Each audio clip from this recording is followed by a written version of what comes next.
বর্তমান পরিস্থিতিতে যে সমস্ত চাকরি প্রার্থীরা সরকারি চাকরির জন্য প্রিপারেশন নিচ্ছেন তাদের কাছে কিন্তু এই ভিডিওটি খুবই গুরুত্বপূর্ণ, কারণ আবারও একবার এসএসসি পরীক্ষাকে কেন্দ্র করে স্টুডেন্টদের মধ্যে ব্যাপক ক্ষোভের সৃষ্টি হয়েছে এবং সেই ক্ষোভের মধ্য থেকেই এসএসসি পরীক্ষাতেও দুর্নীতির একটি আভাস কিন্তু পাওয়া যাচ্ছে। আর যেহেতু এই এসএসসি পরীক্ষা থেকে শুরু করে আরআরবি সমস্ত পরীক্ষায় টিসিএস কন্ডাক্ট করে, সেক্ষেত্রে এও খবরও আসছে যে এই যে বিক্ষোভগুলো হচ্ছে সেক্ষেত্রে তার পেছনে কি টিসিএস এরও হাত আছে। এই বিষয়ে যাবতীয় কমপ্লিট যা যা রিপোর্ট উঠে আসছে সবকিছুই আপনাদের কাছে এই ভিডিওর মাধ্যমে তুলে ধরবো। তো ভিডিওটি কিন্তু প্রত্যেক চাকরি প্রার্থীদের কাছে খুবই গুরুত্বপূর্ণ, কারণ বর্তমানে যারা যারা সরকারি চাকরির জন্য প্রিপারেশন নিচ্ছেন তাদের কাছে এই সমস্ত ইনফরমেশন গুলো থাকা খুবই জরুরি। কারণ যেরকম ভাবে সেন্টার থেকে শুরু করে স্টেট থেকে শুরু করে প্রত্যেকটি সরকারি চাকরির এক্সামকে কেন্দ্র করে দুর্নীতির যে খবর ক্রমাগত বেরিয়ে আসছে, সেই দিকে প্রত্যেক চাকরি প্রার্থীদের কিন্তু অ্যাওয়ার থাকা খুবই প্রয়োজন। তার জন্যই মূলত এই ভিডিওটি, অর্থাৎ বর্তমান সময়ে এসএসসি পরীক্ষাকে নিয়ে ব্যাপক বিক্ষোভ শুরু হয়েছে গোটা ভারতবর্ষ জুড়ে, যেখানে ওয়েস্ট বেঙ্গল থেকে শুরু করে উত্তরপ্রদেশ থেকে শুরু করে বিহার থেকে শুরু করে বড় বড় স্টেটের মধ্যে এসএসসি পরীক্ষা চলাকালীন বিভিন্ন সমস্যার সম্মুখীন কিন্তু স্টুডেন্টদের হতে হয়েছে। আর সেটিকে কেন্দ্র করে কিন্তু স্টুডেন্টদের তরফ থেকে ব্যাপক বিক্ষোভ প্রদর্শনও কিন্তু গোটা ভারতবর্ষ জুড়ে করা হচ্ছে। তো প্রত্যেক চাকরি প্রার্থীদের জন্য যারা যারা সেন্টার থেকে শুরু করে স্টেট থেকে শুরু করে বিভিন্ন সরকারি চাকরির পরীক্ষার জন্য প্রিপারেশন নিচ্ছেন তাদের কাছে কিন্তু এই খবরটি খুবই গুরুত্বপূর্ণ, কারণ এই বিষয়ে প্রত্যেক স্টুডেন্টদেরই অ্যাওয়ার থাকা প্রয়োজন। তো এই বিষয়ে যাবতীয় কমপ্লিট যা যা ইনফরমেশন আছে সবকিছু আমি আপনাদের কাছে এই ভিডিওর মাধ্যমে চেষ্টা করব কমপ্লিট ভাবে তুলে ধরার। তার জন্য আপনারা পুরো ভিডিওটি প্রথম থেকে শেষ পর্যন্ত দেখুন, পুরো কমপ্লিট ইনফরমেশন আপনারা কিন্তু এই ভিডিওর মাধ্যমে পেয়ে যাবেন। আর এরকমই ইনফরমেশন বাংলাতে পেতে চাইলে অবশ্যই চ্যানেলটিকে সাবস্ক্রাইব করে পাশে থাকা বেল আইকনটি অল করে রেখে দেবেন। তো hello everyone, welcome to online study YouTube channel. Online study YouTube চ্যানেলে আপনাদের সবাইকে স্বাগত। তো সর্বপ্রথম আমরা বেশ কিছু রিপোর্ট দেখব, যেটা হচ্ছে যেগুলি অল ওভার ইন্ডিয়ার বিভিন্ন সংবাদ মাধ্যমে প্রকাশিত হয়েছে। তো আপনারা দেখতেই পাচ্ছেন, our dreams are not a joke, student flood social media as SSC exam glitches trigger nation wide outrage. তো এই সমস্ত রিপোর্ট কিন্তু বর্তমানে বিভিন্ন সংবাদ মাধ্যমের তরফ থেকে প্রকাশিত করা হচ্ছে। আর এই বিক্ষোভ প্রদর্শনের পেছনে কারণটা কি সেই তথ্যে যাওয়ার আগে সর্বপ্রথম আমরা দেখবো এসএসসি কি। কারণ এই ভিডিওটা যারা যারা দেখছেন তাদের মধ্যে অনেকেই থাকবেন তারা একদম নতুন ক্যান্ডিডেট, যারা নতুন ভাবে সরকারি চাকরির জন্য প্রিপারেশন নিচ্ছেন। যেহেতু তাদের জন্য এই ভিডিওটি খুবই গুরুত্বপূর্ণ, তার জন্য আমি সর্বপ্রথম দেখাবো এসএসসিটা কি। অর্থাৎ এসএসসি হলো স্টাফ সিলেকশন কমিশন, যেটি ভারত সরকারের একটি সংস্থা যা বিভিন্ন মন্ত্রণালয় বিভাগ অধস্তন অফিসের জন্য কর্মী নিয়োগের জন্য এই কমিশনটাই কিন্তু তৈরি করা হয়। যেমন কোন কোন দপ্তর, যেমন এসএসসি সিজিএল যেটা কম্বাইন্ড গ্র্যাজুয়েট লেভেলের জন্য, তারপর SSC CGL combined higher secondary লেভেলের জন্য, তারপর SSC MTS, SSC JE, SSC GD constable. তো এই সমস্ত বিভিন্ন এক্সাম কিন্তু এসএসসি তরফ থেকে নেওয়া হয় এবং সরাসরি সেন্ট্রাল গভর্নমেন্টের অফিসার হিসেবে তারা কিন্তু কাজে যুক্ত হয়। যেখানে প্রতি বছর লক্ষ লক্ষ প্রার্থী এসএসসি পরীক্ষা দেন, যাদের মধ্যে বেশিরভাগই গ্রামীণ এবং আধা শহরের মধ্যে থেকে আসা প্রার্থীরা কিন্তু এই এক্সামগুলো দিতে থাকে। যেখানে প্রায়শই দেখা যায় শত শত কিলোমিটার যাতায়াত করে তারা এক্সাম সেন্টারের মধ্যে উপস্থিত হয় এবং এক্সামগুলো দেয় এবং বছরের পর বছর ধরে তারা কিন্তু এই এক্সামগুলিকে টার্গেট করে এবং প্রস্তুতি নিতে থাকে। তো এই হচ্ছে এসএসসির পটভূমি। আর কি কারণে প্রার্থীরা এই এসএসসি পরীক্ষাকে টার্গেট করে? কারণ তারা চায় একটি পার্মানেন্ট সেন্ট্রাল গভর্নমেন্টের অফিসার হওয়ার জন্যই তারা কিন্তু এই পরীক্ষাটিকে টার্গেট করে। কিন্তু বর্তমানে এই এসএসসি পরীক্ষাকে কেন্দ্র করেই কিন্তু বিভিন্ন রকমের বিক্ষোভের খবর উঠে আসছে। আর এবার আমি সেই কারণগুলি আপনাদের কাছে বিস্তারিতভাবে আলোচনা করব। তার জন্য আপনারা পুরো ভিডিওটি প্রথম থেকে শেষ পর্যন্ত কন্টিনিউ দেখতে থাকুন। যেখানে সর্বপ্রথম আমরা দেখছি আপনাদের যে এসএসসি পরীক্ষা যেটি পোস্ট ফেজ 13, যেটি জুলাইয়ের 24 থেকে 26-এর মধ্যে অনুষ্ঠিত হওয়ার কথা ছিল, সেখানে বেশ কিছু সমস্যা কিন্তু বর্তমানে উঠে আসছে। অর্থাৎ প্রধান সমস্যাগুলি কি কি? প্রযুক্তিগত ত্রুটি, অর্থাৎ বিভিন্ন যে কেন্দ্রে পরীক্ষাটি হচ্ছিল সেই সমস্ত কেন্দ্রে সার্ভার ক্র্যাশ করে গেছে এবং পরীক্ষা চলাকালীন কিছু কিছু প্রার্থী স্বয়ংক্রিয়ভাবে লগ আউট হয়ে গেছিল। অর্থাৎ একজন প্রার্থী পরীক্ষা দিচ্ছিল এবং পরীক্ষা চলাকালীনই তার যে অ্যাকাউন্ট, সেই অ্যাকাউন্ট থেকে অটোমেটিক্যালি ভাবে লগ আউট হয়ে গেছিল এবং পরীক্ষার মধ্যে ঢোকার জন্য যে বায়োমেট্রিক সিস্টেম, সেই বায়োমেট্রিক সিস্টেমও কিন্তু ব্যর্থ হয়েছে, যার ফলে অনেক পরীক্ষার্থী পরীক্ষার মধ্যে প্রবেশই করতে পারেনি এবং যার ফলে পরীক্ষার প্রবেশ বিলম্বিত হয়েছে অথবা পরীক্ষাটি সম্পূর্ণরূপে বন্ধ হয়ে গেছে। তো এরকমও প্রযুক্তিগত ত্রুটির কারণে বিভিন্ন রকমের বিক্ষোভের খবরও কিন্তু উঠে আসছে।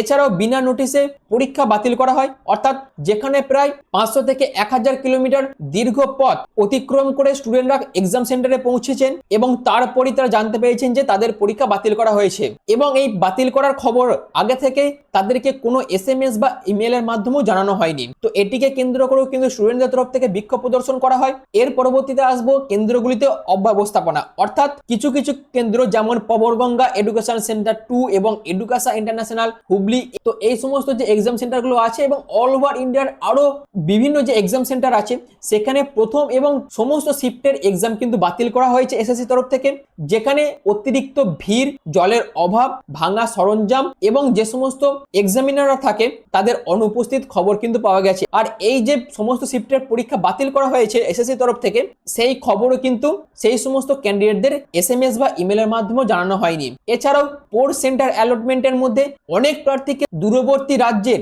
এক্সাম সেন্টার বরাদ্দ করা হয়েছিল, যেখানে এই এক্সাম সেন্টারে পৌঁছানোর জন্য প্রার্থীদের 15 থেকে 20 ঘন্টা সময় লেগেছিল এবং যার ফলে তাদেরকে শারীরিক বা আর্থিক সমস্যায় পড়তে হয়েছিল এবং অনেক প্রার্থীদের অ্যাডমিট কার্ডও কিন্তু আসেনি, যেখানে তারা যখন লগ ইন করে অ্যাডমিট কার্ড ডাউনলোড করছে সেখানে তাদের অ্যাডমিট কার্ড ব্ল্যাঙ্ক আসে। তো এই সমস্ত ঘটনা কিন্তু ঘটেছে। এছাড়াও এসএসসি তরফ থেকে একটি নতুন সিস্টেম কিন্তু জেনারেট করা হয়েছিল এই বছর, যেখানে AI এর মাধ্যমে কোশ্চেন সিলেকশন করা হয়েছিল, কিন্তু সেই সিলেকশনের মধ্যে দেখা গেছে যে অনেক প্রশ্নই কিন্তু সিলেবাসের বাইরে এসছে এবং বিভিন্ন শিফটের যে এক্সাম হয়েছে সেই এক্সামের মধ্যে একই প্রশ্ন বারবার দেখা গেছে।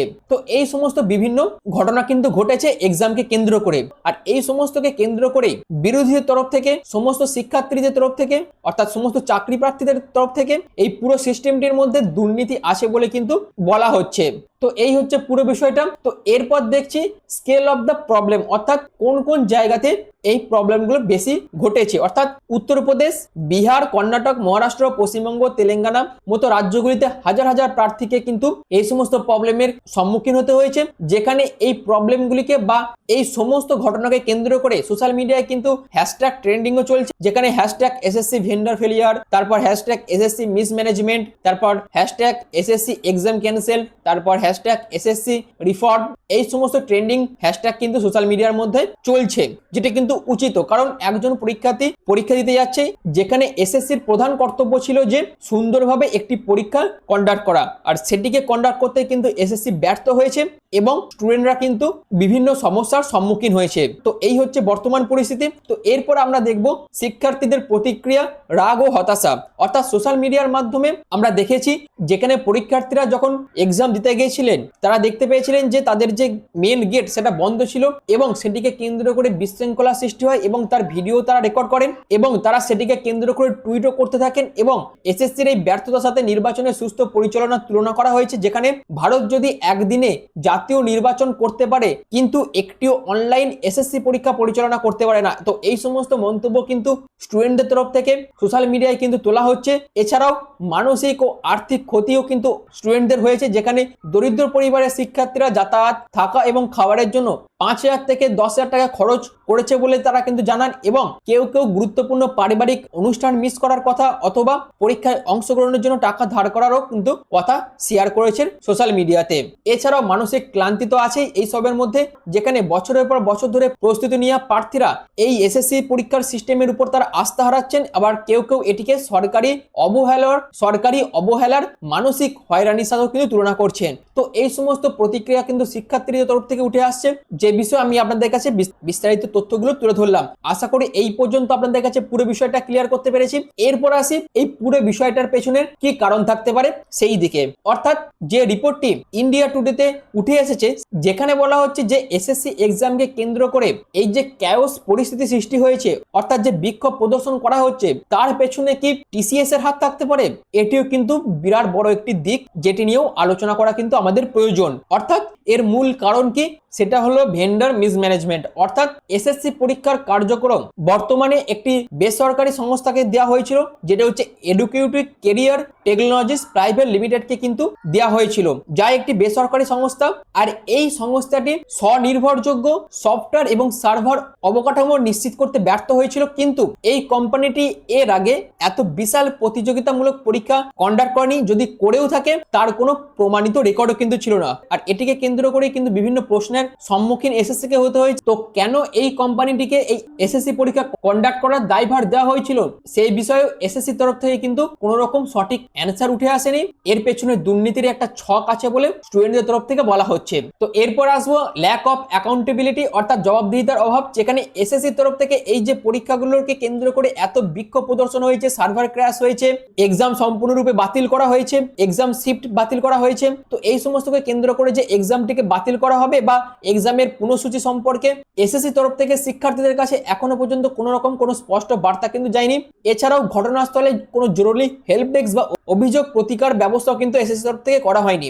এছাড়াও এসএসসির যে অতীতের ব্যর্থতা এক্সাম কন্ডাক্ট করার ক্ষেত্রে সেটিরই আবারও একবার পুনরাবৃত্তি ঘটেছে, যেখানে এসএসসি পরীক্ষা বিতর্ক নতুন নয়। 2018 সালের প্রশ্নপত্র ফাঁসের প্রতিবাদে বিক্ষোভ শুরু হয়। 2024 সালে শিক্ষার্থীরা স্বাভাবিকরণে অর্থাৎ নর্মালাইজেশনের কারসাজির অভিযোগ তোলে এবং অতীতের এই যে ভুলগুলো এসএসসি করে এসেছিল সেইগুলিকে তারা কোনো রকম ভাবে ঠিক তো করেইনি, বরং তারই পুনরাবৃত্তি আবারও ঘটেছে 2025 সালে এই এক্সামকে কেন্দ্র করে। তো এই হচ্ছে মূল কারণ বিক্ষোভের পেছনের। তো এরপর আসে টিসিএস এর অবস্থা নিয়ে, যেখানে এসএসসির তরফ থেকে এসএসসি পরীক্ষার যে প্রাক্তন প্রযুক্তি অংশীদার ছিল, অর্থাৎ এই এক্সামটিকে কারা আগে কন্ডাক্ট করতো না, টিসিএস কন্ডাক্ট করতো, কিন্তু এবছর থেকে টিসিএস এর এক্সাম কন্ডাক্ট করার যা মেয়াদ সেটা কিন্তু শেষ হয়। পরবর্তীকালে এসএসসি কিন্তু টিসিএস এর সাথে আর কোনো রকম এক্সাম কন্ডাক্ট করার ক্ষেত্রে কোনো রকম চুক্তিতে চুক্তিবদ্ধ হয়নি, অর্থাৎ তার জন্যই কি টিসিএস এর তরফ থেকে এই পুরো ঘটনাটি ঘটানো হয়েছে। আর এই পুরো ঘটনাকে কেন্দ্র করে যেখানে এসএসসির তরফ থেকে অর্থাৎ এসএসসি যে সমস্ত অফিসাররা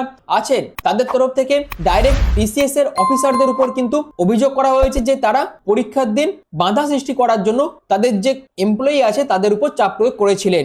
যেখানে অভিযোগ অনুসারে টিসিএস কর্মীরা কিছু কিছু কেন্দ্র দেরিতে খোলার নির্দেশ দিয়েছিলেন, প্রার্থীদের প্রবেশ বিলম্বিত করেছিলেন এবং কিছু ক্ষেত্রে কেন্দ্রগুলি বন্ধ রাখার পরামর্শ দিয়েছিলেন বলে অভিযোগ এসএসসির অফিসারদের তরফ থেকে বা এসএসসি তরফ থেকে করা হয়েছে। যেখানে মূল অভিযোগে বলা হয়েছে যে লক্ষ্য ছিল ব্যাপকভাবে এক্সামের ব্যাঘাত ঘটানো এবং সরকার যে সম্প্রতি যে বিকেন্দ্রীভূত পরীক্ষার মডেল চালু করেছে তার দুর্বল করা। আর কি কারণে টিসিএস এর তরফ থেকে এগুলি করা হচ্ছে, যেটা হচ্ছে সরকার কেন্দ্রীভূত পরীক্ষার ব্যবস্থার সংস্কারের সিদ্ধান্ত নিয়েছিল এবং দীর্ঘদিন ধরে চলে আসা একচেটিয়া মনোপলি ভেঙে আঞ্চলিক পর্যায়ে পরীক্ষা পরিচালনার অনুমতি দিয়েছিল।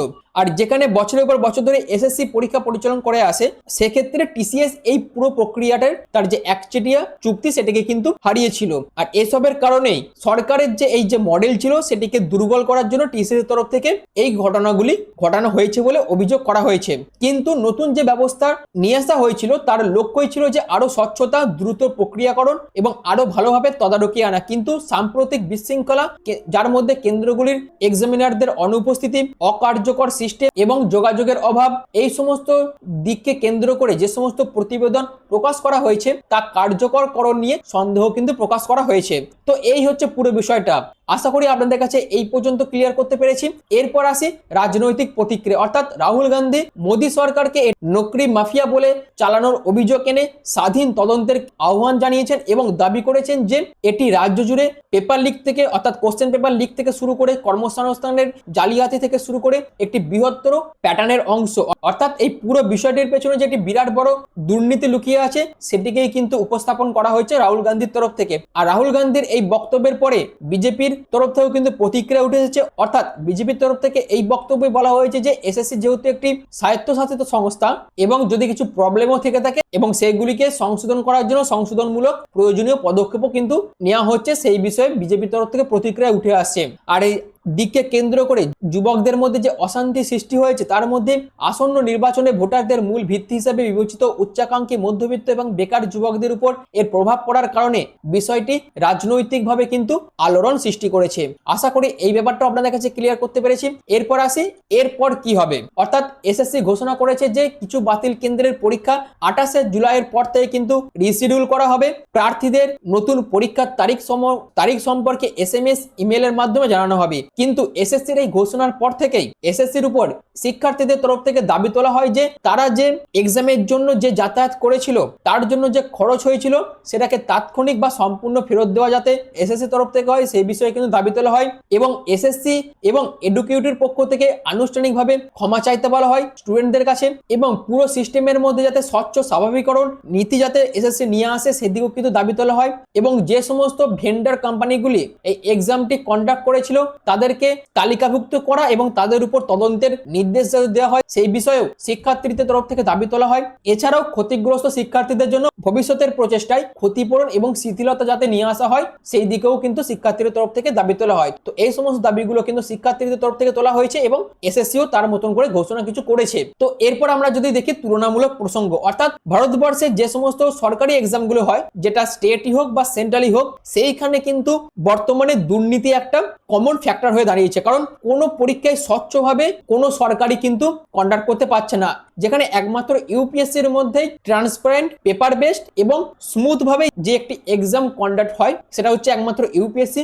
বাদ বাকি সমস্ত এসএসসি, স্টেট পিএসসি, এমনকি রেলওয়ে আরআরবি এক্সামকে কেন্দ্র করে বিভিন্ন ত্রুটি, ভেন্ডার ইস্যু, নর্মালাইজেশন কন্ট্রোভার্সি, দুর্নীতি, এই সমস্ত ইস্যুগুলো কিন্তু এই সমস্ত পরীক্ষার ক্ষেত্রে পরিপূরক হয়ে দাঁড়িয়েছে এবং পরবর্তীকালে যে কমিশন সেই সমস্তগুলোকে কেন্দ্র করে সঠিক পদক্ষেপ নিয়েছে এবং সেগুলিকে সংস্কার করেছে, সেই ঘটনাও কিন্তু আমরা দেখতে পাইনি। তো এই হচ্ছে পুরো বিষয়, আর এটি কিন্তু খুবই গুরুত্বপূর্ণ একটি বিষয়। কারণ যে সমস্ত প্রার্থীরা সরকারি চাকরির জন্য প্রিপারেশন নিচ্ছেন তাদেরও জানা উচিত যে বর্তমানে যে এক্সামগুলো হচ্ছে সেই এক্সামগুলোর পেছনে কতটা স্বচ্ছতা আছে, কতটা দুর্নীতি আছে, এবং পুরো যে গভর্নমেন্ট জবের যে সিস্টেম আছে সেটার পেছনে যে কতটা দুর্নীতি আছে সেই বিষয়েও কিন্তু প্রত্যেক চাকরি প্রার্থীদের কিন্তু অ্যাওয়ার থাকা প্রয়োজন। কারণ তারা দিনের পর দিন কঠোর পরিশ্রম করছেন শুধুমাত্র এই সরকারি চাকরিতে জয়েন করার জন্য। আর সেই সরকারি চাকরির যে পরীক্ষাগুলি হয় সেগুলিকে যদি কমিশনের তরফ থেকে বা সেন্ট্রাল বা স্টেট তরফ থেকে স্বচ্ছভাবে যদি পরিচালনা নাই করা হয় বা কন্ডাক্ট নাই করা হয়, সেক্ষেত্রে একটি বিরাট সংখ্যক স্টুডেন্ট এই কারণে কিন্তু সাফার হবে। তো এই সমস্ত বিষয়ে প্রত্যেক স্টুডেন্টদেরই কিন্তু অ্যাওয়ার থাকা প্রয়োজন। তারা যেমন ভাবে তাদের পরীক্ষার জন্য প্রিপারেশন নিচ্ছেন তারা তেমন ভাবে প্রিপারেশনও নেবেন। তার পাশাপাশি সরকারের যে পদক্ষেপ সরকারি পরীক্ষাকে কন্ডাক্ট করার পেছনে সেই বিষয়েও তাদের কিন্তু অ্যাওয়ার থাকা প্রয়োজন। কারণ আপনারা দেখতেই পাচ্ছেন যে বর্তমানে এই যে ঘটনাগুলি হচ্ছে সেইগুলিকে যদি সোশ্যাল মিডিয়ার মাধ্যমে তুলে ধরা না হতো সেক্ষেত্রে সরকারের তরফ থেকে কিন্তু কোনো রকমই কোনো পদক্ষেপ নেওয়া হতো না। তো আপনারা অ্যাওয়ার থাকুন, অর্থাৎ সজাগ থাকুন, এবং তার পাশাপাশি আপনাদের প্রিপারেশন গুলো আপনারা আপনাদের মতন করে চালিয়ে যান। তো এই ভিডিওর মাধ্যমে যে বর্তমানে এসএসসি পরীক্ষাকে কেন্দ্র করে যে রিপোর্টগুলি উঠে আসছে বা এসএসসি পরীক্ষাকে কেন্দ্র করে যে বিক্ষোভগুলি স্টুডেন্টদের তরফ থেকে করা হচ্ছে সেই বিষয়ে আপনাদের কাছে ডিটেল ইনফরমেশন গুলো তুলে ধরলাম। আশা করি আপনাদের কাছে পুরো বিষয়টা ক্লিয়ার হয়ে গেছে। যদি এই বিষয়ে আপনাদের কিছু গুরুত্বপূর্ণ মতামত থাকে অবশ্যই আপনারা কমেন্ট সেকশনে জানাতে পারেন। আর ভিডিওটি এখনের মতন এইটুকুই। যদি ভিডিওটি ভালো লেগে থাকে, যদি ভিডিওটি ইনফরমেটিভ মনে হয়, তাহলে অবশ্যই চ্যানেলটিকে সাবস্ক্রাইব করে পাশে থাকা বেল আইকনটি অল করে রেখে দেবেন। আর ভিডিওটি এখনের মতন এইটুকুই। পুরো ভিডিওটি প্রথম থেকে শেষ পর্যন্ত দেখার জন্য আপনাদের অসংখ্য ধন্যবাদ।